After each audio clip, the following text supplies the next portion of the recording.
This is William Michael of the Classical Liberal Arts Academy, and in this video I'd like to provide students with a walk through Lesson 1 in Latin Grammar 1 just to help with the Latin translation work, the pronunciation and things like that, and make sure this first lesson where we deal with questions of letters and sounds and syllables is crystal clear so students can easily move through these first lessons and get started in Latin grammar.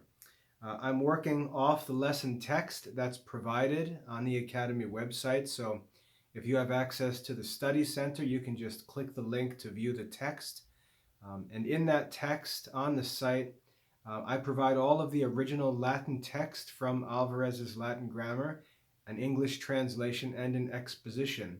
But I'm going to walk through this on video because for many students, they'd prefer to study through a video than by text. So let's walk together through Lesson 1 in Latin Grammar 1 in the Classical Liberal Arts Academy. The very first lesson in Alvarez's grammar has to do with the letters of the Latin alphabet. The first rule reads as follows, and I recommend that you follow along by reading the text as I read the Latin so you can just see and make sure you understand all of the correct pronunciation. So if you'd like to pause the video here, go pull up that text and then come back. That might be a better idea. But if you're ready, let's go ahead and read rule number 1, looking at the Latin text. We read, Litere quibus utuntur Latini sunt tres et viginti. And then we have the list of the names of the Latin letters. A, B, C, D, E, F, G, H, I, K, L, M, N, O, P, Q, R, S, T, U, X, Y, and lastly zeta. Litere quibus utuntur Latini sunt tres et viginti. And after each Latin rule, I provide a word-for-word translation. So you have this all in the lesson there, but let's read through it together. Litere quibus utuntur Latini. Litere, the letters, quibus, which, utuntur, used, Latini, the Latins or the Latin speakers. The letters which the Latins used, sunt tres et viginti, are 3 and 20. So there are 23 Latin letters. And then we have the list of the names of those letters. Now, we can pronounce these in either classical pronunciation, as I studied as a classicist, or in ecclesiastical pronunciation. The first time I read through it, I read it with ecclesiastical pronunciation. Some people like to make a big deal about the pronunciation, but you just pick one. And personally, I prefer to use classical pronunciation when I'm reading classical literature and ecclesiastical pronunciation when I'm reading church literature. So if I'm reading prayers or reading a hymn or reading writings of a church father, I'll read it with ecclesiastical pronunciation. But if I'm reading Cicero or Caesar or Virgil, I'll read it with classical pronunciation. That's actually the right way to handle the pronunciation of Latin. But in a Latin grammar course, we have to make sure we understand both. So I'm comfortable reading fluently with ecclesiastical pronunciation, but it's important to also understand classical pronunciation. So let me read the names of the letters, this time with classical pronunciation. Listen and follow along.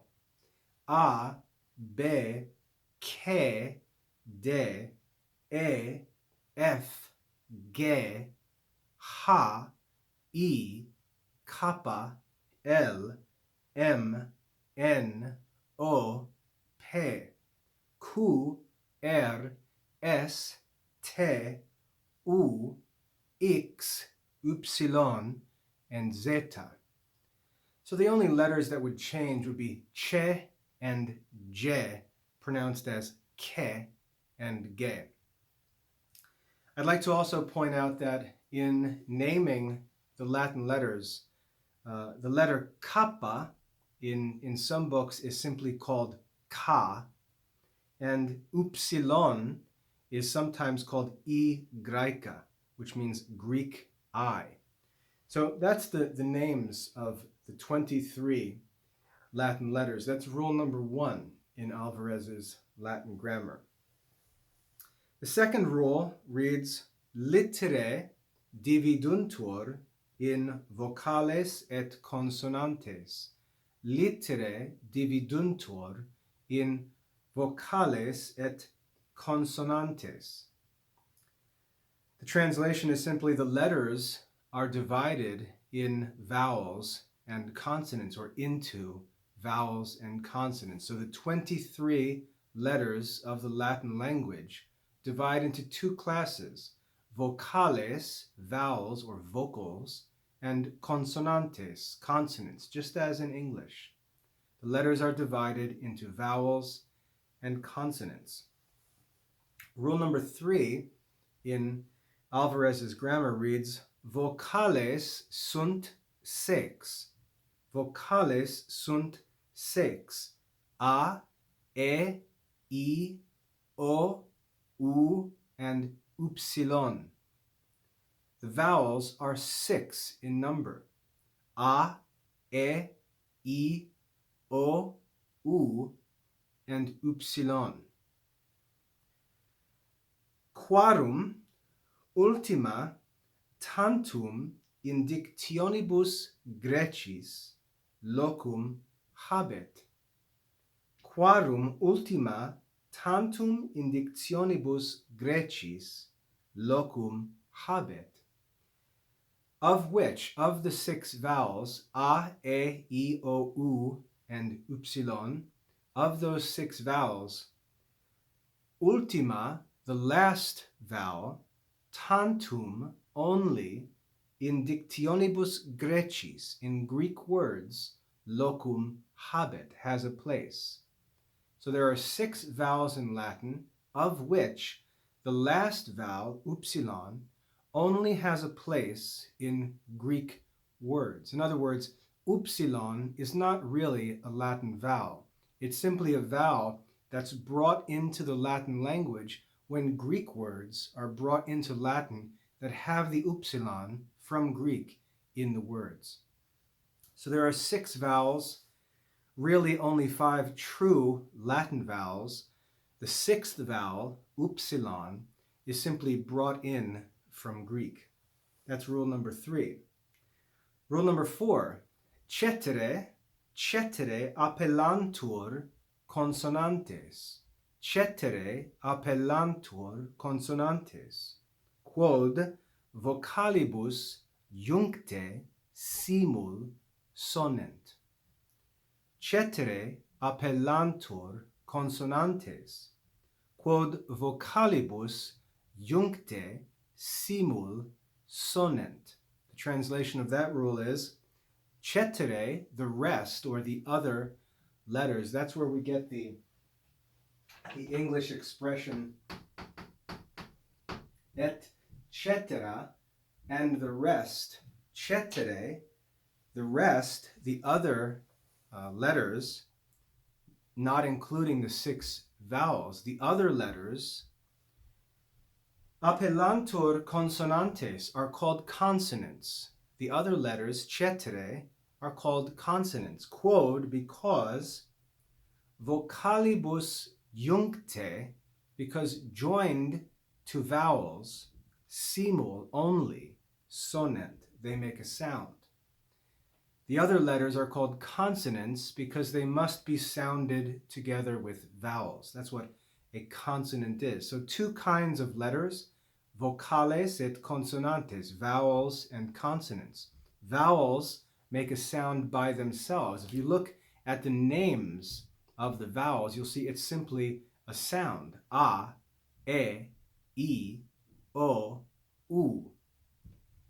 When we look at the consonant names, the names of the consonants, we'll see that we can't just give the letter as its name because it must be joined to a vowel to be sounded. And so we have be, che, de, f, ge, ha, and so on.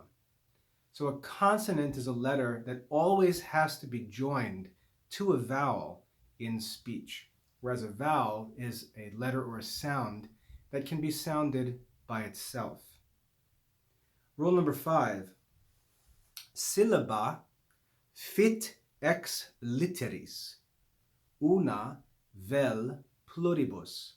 Syllaba fit ex literis, una vel pluribus. A syllable, syllaba, fit is made ex literis, out of letters. A syllable is made out of letters. Una vel pluribus. Una, one, vel, or, pluribus, more. A syllable is made out of letters, one or more, one letter or more than one letter. And then we see 4 examples. We see ut, which means as. You'll always see the conjunction ut coming before examples in these grammar rules. Ut, as, aleas, ars, fors, and trans. And these examples are chosen for a reason. So let's look at them. Aleas. We have a word made of 3 syllables. Aleas. The first syllable is made of only one letter, like the rule says. A syllable is made out of letters, one letter or more. The first syllable in aleas is just one letter, and it makes a syllable. The second syllable, le, 2 letters. The third syllable is also 2 letters. Then we look at the second example that's given, ars, A-R-S, ars. We see one syllable made of 3 letters. Then we see fors, one syllable made of 4 letters. And lastly, the example trans, one syllable made of 5 letters. So the examples are chosen to give us examples of syllables made of 1, 2, 3, 4, and 5 letters right there with our rule. That's rule number 5. A syllable is made of 1 or more letters. Rule number 6. Syllaba que fit ex duabus vocalibus vocatur diphthongus. Syllaba que fit ex duabus vocalibus vocatur diphthongus. A syllable que fit, which is made, ex duabus vocalibus, out of 2 vowels. A syllable that is made out of 2 vowels, vocatur diphthongus, is called a diphthong. A diphthong. A syllable made out of 2 vowels. Why is that stated in a rule? Normally, every syllable contains 1 vowel. Go back to our examples in Rule 5. Aleas. A, le, as. There's 3 vowels in that word, and there are 3 syllables. Normally, 1 vowel makes for 1 syllable. But there are some special pairs of vowels where 2 vowels will be spoken in 1 syllable. And when we have a syllable made of 2 vowels, it's called a diphthong. The word diphthong means 2 sounds because 2 vowel sounds are expressed in 1 syllable. So a syllable which is made of 2 vowels is called a diphthong. It's a special pair of vowels that are spoken together in a single syllable. And the idea of a syllable is 1 impulse of speech. 1 impulse. I don't want to say 1 breath because we can say multiple syllables with a single breath. 1 impulse of speech is a syllable. Normally, a syllable contains one vowel sound, but there are special pairs of vowels that are spoken together in one syllable, and those are called diphthongs. And we learn in rule number 7 that there are 6 diphthongs in Latin. Rule number 7 reads, Diphthongi sunt 6. The diphthongs are 6, or there are 6 diphthongs. And then we have these 6 special pairs of vowels listed, and these need to be memorized. The best way to memorize them, if we were studying using classical pronunciation, we could simply pronounce the diphthongs. But because we're using ecclesiastical pronunciation, it's a little more complicated. So what I recommend is you learn the names of the diphthongs by simply saying the names of the vowels in each diphthong. So the diphthongs are 6, and then we have a list. The first one is a, e, a, e. Those 2 vowels can be spoken together in one syllable as I, like the long I in English. I. It's the sound a and e spoken together. I. That's a diphthong. That's the first of the diphthongs. The second is a, u. A, u. Those 2 sounds are also spoken together in syllables as a diphthong. Ow, ow, ow. The third diphthong is e, e. E, e, a. Those 2 vowels are spoken together in a syllable as a diphthong. The fourth diphthong is e, u, spoken together as ew, in one syllable. The fifth diphthong is o, e, spoken together as oi, in classical Latin, or as e in ecclesiastical Latin. We see that ecclesiastical Latin actually isn't true because the diphthong does not include both sounds of each vowel. So that's why ecclesiastical Latin really isn't true Latin pronunciation. The classical pronunciation of the diphthong oe would be oi.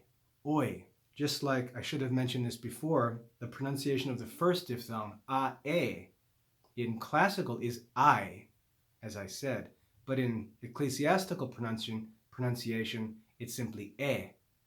The sound of the is left out. So it's not a true diphthong in ecclesiastical pronunciation.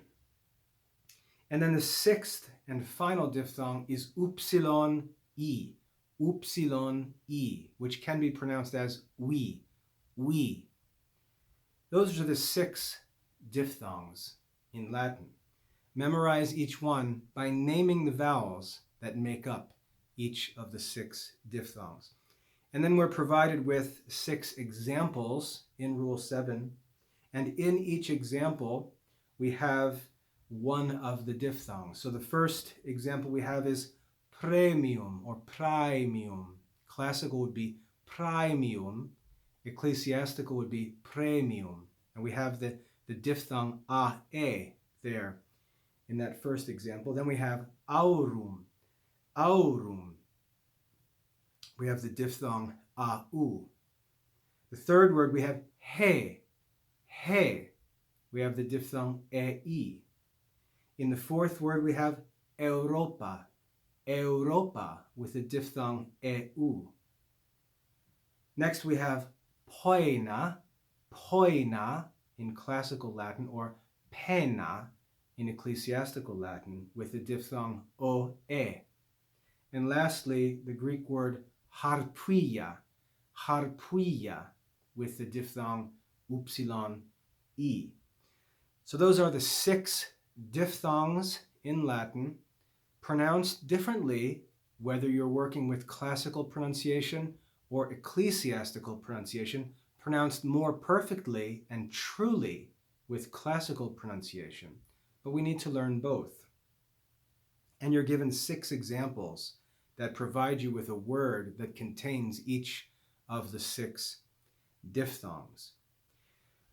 Rule number 8, we read dictio fit e syllabis.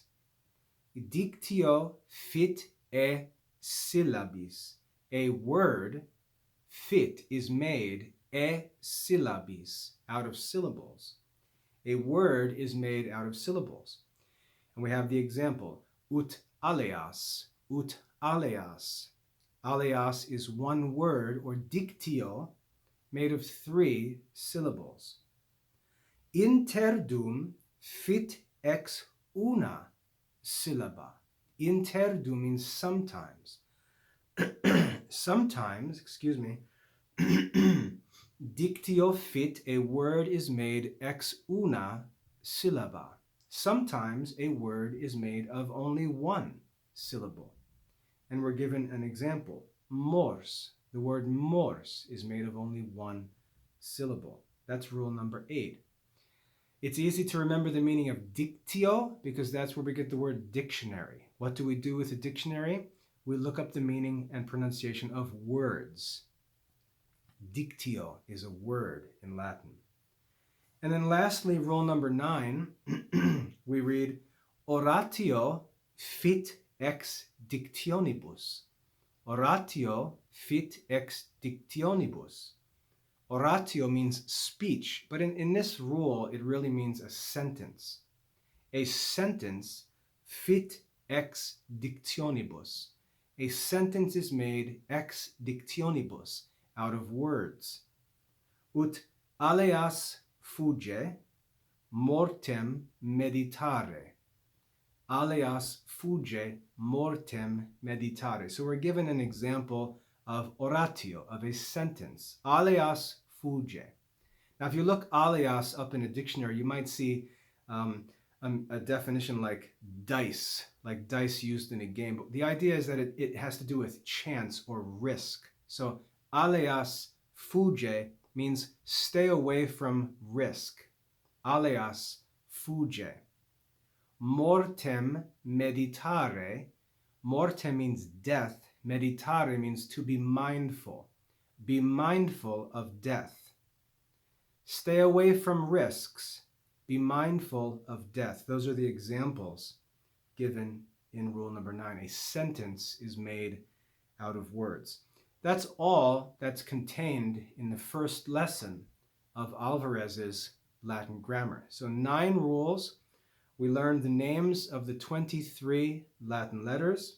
We learned that those 23 Latin letters divide into 2 classes, vocales and consonantes, vowels and consonants.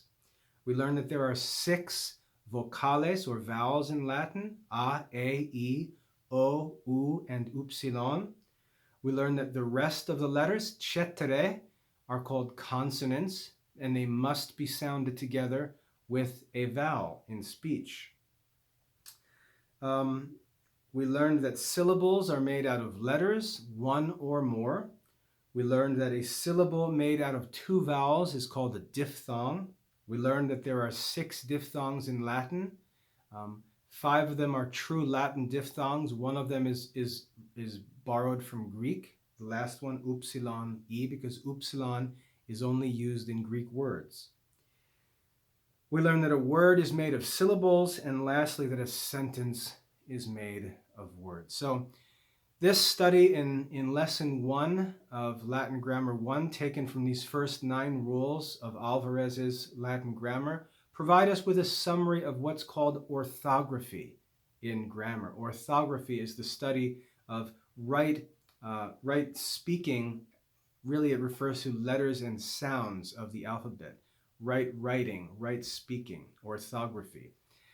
In the next lesson and through the rest of the course in Latin Grammar 1, we're going to study the second part of grammar, which is etymology. You've probably heard that word before, but in a different sense. In English, we often talk about etymology, and what that means is the history or origin of different words. if you look in an English dictionary, you look up a word, it'll have a little information about the history of the word and where the word came from other languages, information like that. That's the etymology of a word. That's one meaning of etymology, but the meaning of etymology in grammar has to do with the parts of speech and their forms. That's the second part of grammar. So the first part of grammar, orthography, has to do with letters and sounds, syllables. The second part of grammar has to do with etymology, which is the study of words, the parts of speech and their forms. So, study lesson 1, learn these 9 important rules. Make sure you understand both classical and ecclesiastical pronunciation. If you need any help, just ask me. I'd be happy to go into more detail with pronunciation. And as for these rules, I've given you English translations. If you'd like, you can memorize the translation of the rules, or you can go further and memorize the Latin rules themselves. I would recommend you memorize the Latin rules and simply understand the translations. But if you feel uncomfortable doing that, it's fine to memorize the translations of the rules. So 9 rules in Lesson 1 of Latin Grammar 1. Go on the text lesson, read the commentary, study the translations. Make sure you have this content mastered. Take the lesson assessments, prove your mastery, work until you can score 100% on the quiz, and we'll move on to Lesson 2 and continue our study of Latin grammar. I hope that's helpful. God bless your studies.